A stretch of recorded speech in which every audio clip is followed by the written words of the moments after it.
Half in the bag. Eat my shorts, you fuck.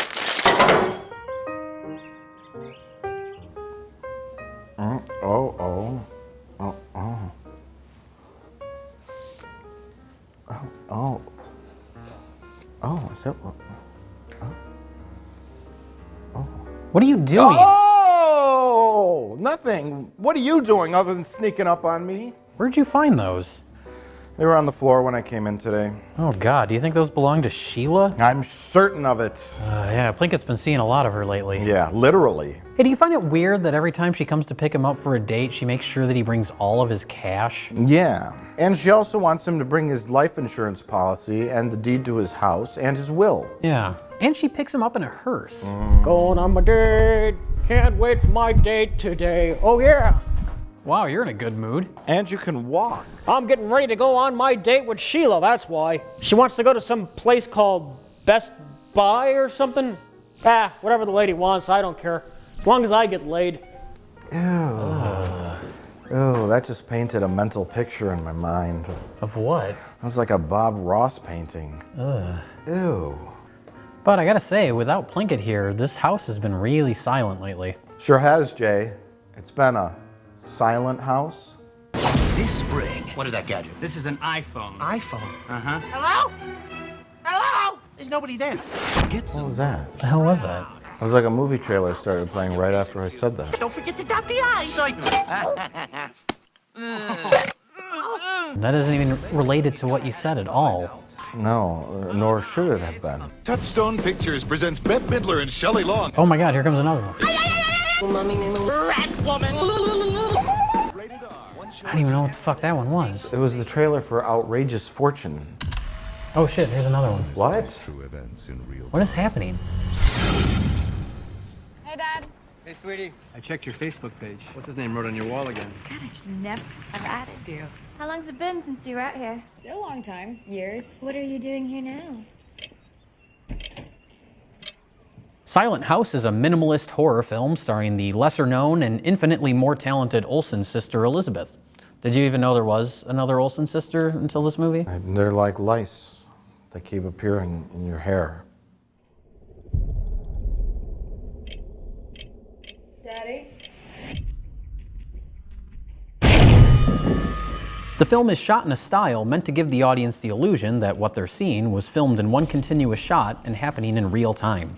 As an afterthought to that gimmick, the filmmakers decided to slap together a story about a girl trapped in a house being tormented by an unknown presence. It was intense. So, Mike, what did you think of Silent House?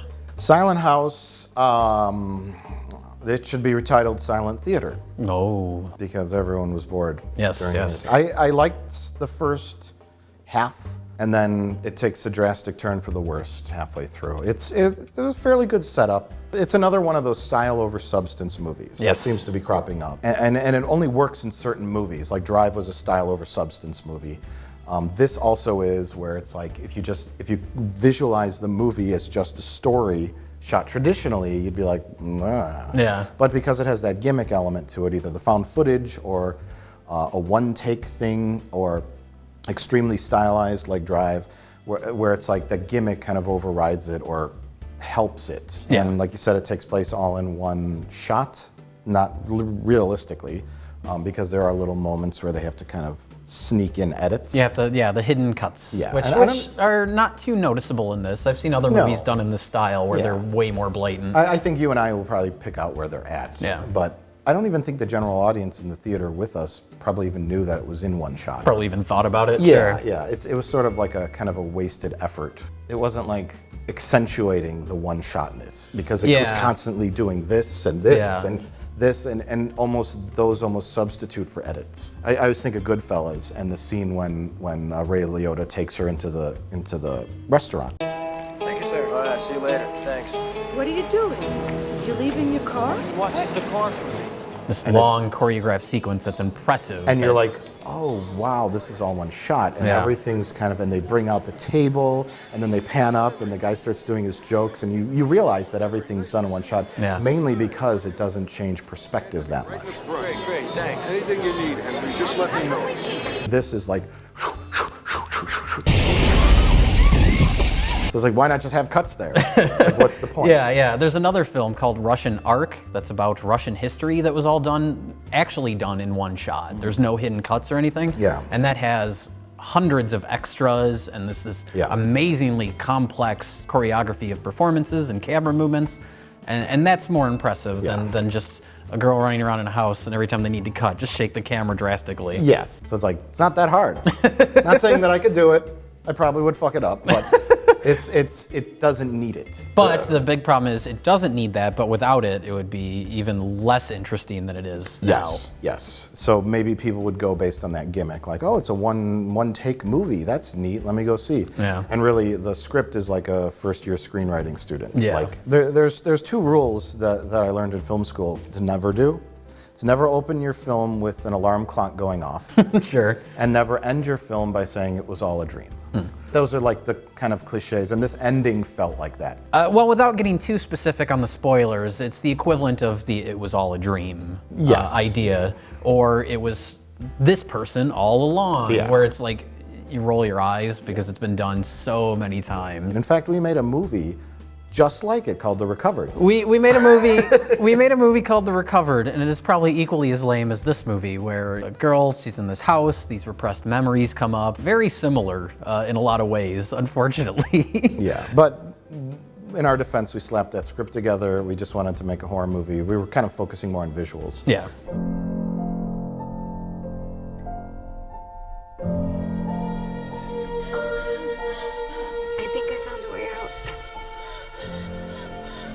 I mean, the story is about, it's kind of like it's obviously a haunted house kind of movie.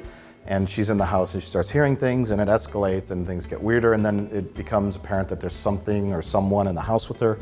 And then this backstory starts to develop where she sees this little girl and there's like some sort of murder might have taken place or something like that. And then sort of like, towards the end, like reality starts to shift and she's on the ceiling and there's blood and she sees like sort of like a history, echoed memories from the past, and it almost becomes kind of Shining-esque where you see that blood coming out of the toilet. There's a toilet mounted on the wall and blood dripping out. And it starts to get surreal at that point, which was interesting. And I'm like, I hope the movie just ends here, but then it does that twist at the end, and it's like the movie just like hung itself. Yeah. And it shat on the audience. Yeah, I was hoping at that point where the toilet was on the wall and blood was dripping down, and she saw like the little girl in the bathtub, I was hoping it would just go completely off the rails and just get incredibly surreal and bizarre and kind of make you sort of piece together your own idea what might have happened instead of over-explaining everything in the most simplistic and stupid manner possible. Yeah, it's a risk to do the big twist ending. It's like it either pays off or doesn't. Like a Sixth Sense kind of ending where it's like, oh. Yeah, well, and that's a movie that has repeat value too, where you learn the twist and it makes you want to go back and reevaluate the whole movie. This movie, it's so lame, you're just done with it. Like, I never want to see this again. Yeah, that and halfway through I was like, okay, I kind of like this because they're not taking things over the top. But then that simplicity started to work against it when it just became someone walking around the house with a flashlight for 20 minutes. And then you're like, I actually was thinking this in the theater. I'm like, I can just close my eyes and kind of start to relax. And when I hear something, that's when I know the next thing has happened. And then I can reopen my eyes and kind of figure out what happened next. Because it was like, bam, something happens. Run, scared, screaming, breathing, looking around with a flashlight for 25 minutes, and then another thing happens. Yeah. Okay, more progression of the plot. Okay. It reminded me of, there's a movie that came out a few years ago called House of the Devil, which is a great little horror film if you haven't seen it. I highly recommend House of the Devil. This is it, directed by Ty West. Very good movie where there are long stretches of a girl in a house by herself just walking around. But it's incredibly engaging, and because of the way it's shot, because of the atmosphere and the music and the sound. And this is where you just get so bored watching her walk around this house. Please, oh God.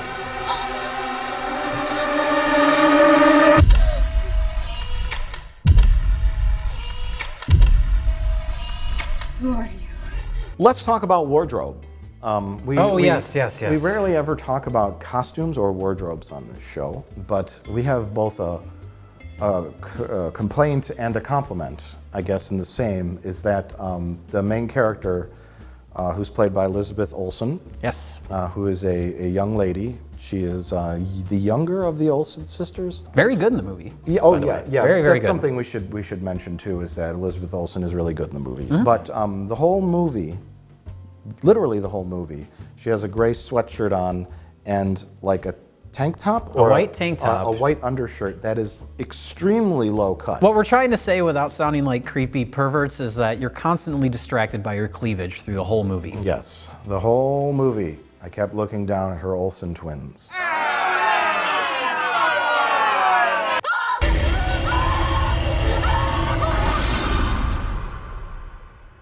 I think people just want a good old-fashioned ghost story sometimes, not some horrible psychological thriller crap. We also saw John Carter, which is a new sci-fi adventure film starring Taylor Kitsch, Willem Dafoe, and Lucy Lawless.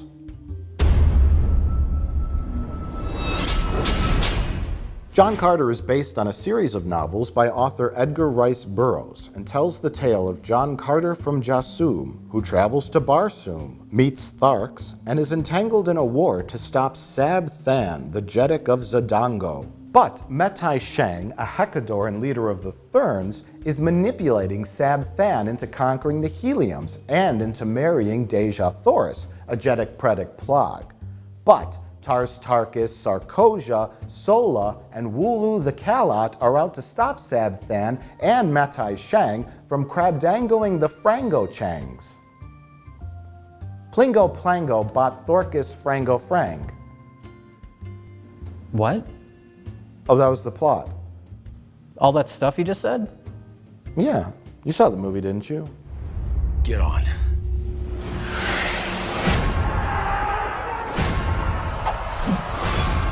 John Carter fights for us. So, Jay, what did you think of John Carter? I liked John Carter in that way where you have to raise the pitch of your voice at the end of your sentence. I liked the movie. But I think I more admired it than actually liked it because it's a good movie. It does a lot of things right, and it does a lot of things that we usually criticize other movies for not doing. It's well made, it's competent, there is attention made to the characters and the story development. The action is fun and it's in service of the plots. All these things that are good, and there's still something about it that just wasn't clicking for me. And I think it stems from two things. The first one being just my personal taste and just general kind of disinterest in the story being told. And the other one, which we'll probably get more into, is kind of an inflated sense of purpose, sort of needlessly epic in its scope, because it's a relatively simple story, really. Yeah, well, I was about to use the exact same word, admired, because it is a good movie, and I think you're not a sci-fi fan. I'm probably more of a sci-fi fan than you are, but I think that's one of the problems with it, is that it's a little, it's like it doesn't quite fit with today's audiences, the story, that is, because it's not, and that's part of what I liked about it. It's a real throwback kind of movie. It reminded me a lot, tonally it felt, especially early on, it felt like an 80s sort of fantasy movie. Yeah. Sort of a more innocent time with big summer blockbusters. Yeah, well, sort of in corny and fun. This author and this book, the series of books, is very old. Yes. You know, he wrote Tarzan too, and it's not really science fiction in the league of like Isaac Asimov or Ray Bradbury or Arthur C. Clarke kind of stuff. This author was more pulp. And the movie reflects that, I think. The movie reflects that, and it's more adventure, you know, kind of stuff. Yeah. And it's more simple. And that's what I liked about it, is that it didn't have all the modern day, like, goofy crap in there. It's shot in a very classical way, a very traditional way, which I appreciated. It's a fun movie, and I think kids will like it. Yeah. Even though they probably won't understand what the hell is going on. Well, that's one of the problems for me, was so much of the language in the movie and keeping track of all these bizarre names and all these bizarre things. Like, you watch Star Wars and there's Princess Leia. Okay, I know what a princess is. And this movie, everyone had these weird titles, and it was hard to keep track of titles and names. And I think it would have been okay with this movie, considering that it's not very widely known, to kind of not adhere so closely to the source material. Sure. To sort of change names, change Jeddick to King. Yeah, and all yeah. that stuff where you're just like, change the name Helium. Yeah, the devil's in the details. It's and true. This one kind of like, the details were bogging it down. Yeah, it was and confusing. causing confusion. When the overall big picture was just this big, grandiose, like sci-fi action movie. Yeah. For kids, teens, young adults, and it was like, oh, it works on that level, but why the fuck are they called Helium? Are they trying to steal helium gas? No, it's That's just the called name? helium. Okay. I kind of admired, in a way, that they kept all the proper terminology for things, but Sure. at the same time, you sort of have to go into that knowing you're going to alienate a large portion of the audience. Yeah, unless the story was simple, and the story wasn't super simple. The motivation of the bad guys, the blue energy transistor transformer monk guys? the monk The guys, Gooblos? the Gooblos, who transported from the Gold Cave to Mars. Yeah. And what were they doing in the overall grand scheme of things? Yeah. But there's supposedly lots of other stories, so maybe that. But that's sort of like what was at stake and what was the ultimate goal? Why was John Carter fighting? Well, that's what I mean when I say sort of an inflated sense of purpose, is if it was, especially since it's the entry point for a potential franchise, which Yeah. it won't be at this point. Yeah, the main story of this guy from Earth getting transported to Mars and leading an army, like, there's a way to simplify that and streamline it to the point where you're not constantly having to explain the mythology of what you're watching to keep the audience up to speed. Yeah. Because there is so much shit and so many weird terms and phrases Yeah. and characters. Yeah, you can compare it to Star Wars quite a bit because it has the fish out of water character Yeah. who's thrown into this big war and there's but Star Wars just nailed it because it's like bad guys, Death Star coming to blow up planet you're on. Yeah. And not this that- was more quasi about what the final goal was of the movie. Yeah, not that all movies need to be that simple, but you should be able to follow the story a little more clearly. Sure. But in a movie that's aimed at 15-year-old boys. Right. Which Star Wars was, which this is. Yeah. It should be a little, good and bad should be a little more clear cut because this is a kiddie fantasy movie. Yeah. It's not a highbrow, high concept science fiction film. I did not cause this, but I will end it! Nothing must stand in our way. Let's see what he's capable of. Some characterization layers, some nice stuff, some interesting sets, costumes, great action. The action's fun, yeah. Yeah. When there's long stretches where they're trying to make sure the audience knows what's going on, but then when it gets down to the action, it's well choreographed, it's fun, it's not overly complicated or goofy, and as I said before, it's in service of the story. So Yeah, I would recommend this movie, I think. I see this movie having the same sort of fate as a lot of big budget movies that don't really find an audience in theaters. It'll like Tron or a movie like Dune, David Lynch's Dune, where it sort of finds an audience later. It becomes sort of more of a cult movie. I see this movie kind of ending up like that, where it doesn't connect with a wide audience, but the people that are interested in the subject matter will probably really enjoy it. Yeah. Expensive movie. If you want to watch money burning on the screen.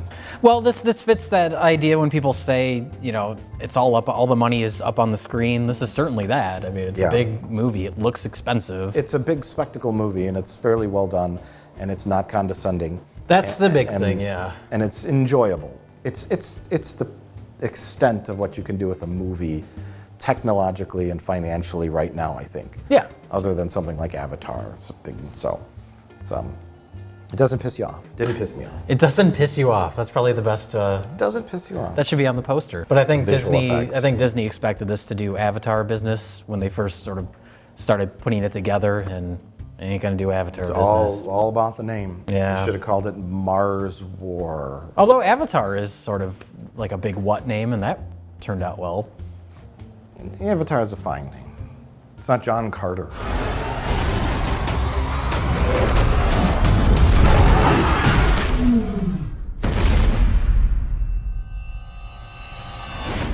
John Carter. So, Jay, do you think they'll ever make a prequel to John Carter? I don't know, what would you call it? Nell Carter? Oh, give me a break. Oh, I'll get that. Hello? Hi, guys. I'm talking to you from Bluetooth via my new iPhone. Mr. Plinkett, where are you at? Oh, wow. I'm at Best Buy, and it's amazing. Did you guys know that DVD players play movies? No, I haven't heard that. I thought only VHS players played movies. We got a big problem. Holy shit. Is that what I think it is? It's the entire series run of Night Court on DVD. Even season 1 with the old white lady instead of the black chick. What's he doing? They have everything on DVD. Get him to stay there for a while. Do you have a plan? I have an idea. Get him to stay at the Best Buy for a while. Mr. Plinkett, if you go in the TV department, they've got a nice black leather couch that is in front of the big screen TVs. Maybe you should fuck that bitch on that couch. Also, Mr. Plinkett, today is no pants day at Best Buy. They give you a 50% discount on whatever you buy if you're not wearing your pants. And you fondle your genitals in front of employees. Trying to get him arrested so that it takes longer to come home. Mr. Plinkett, stay at the Best Buy for as long as you can. We'll see you later. Let's go. Oh my God, we got back just in time. Plinkett's right behind us. Hi, guys. I got my new DVD player from Best Buy. Oh, Mr. Plinkett, we got you a birthday present. It's not my birthday. It's a belated birthday gift. Why don't you open it? Well, I can't open it. I'm holding my new expensive DVD player. Oh, Jesus Christ, we'll fucking open it then. Here.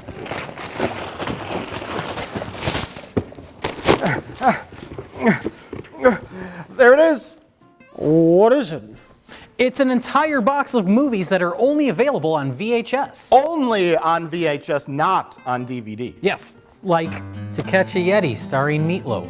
Country Line Dancing Volumes 1 and 2. Oh, fuck. Mothers Meeting to Pray for Their Children in Schools. Bible Man starring Charles in Charge. My Left Foot starring Daniel Day-Lewis.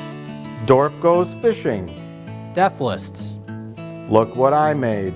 Paper Playthings and Gifts. The Creation Adventure Team. Parenting Today. That little girl sure likes balls. The Donut Man. And lastly, Covert Bailey's Total Body Power. Yo-yo diets. So, what do you think? Oh, you guys.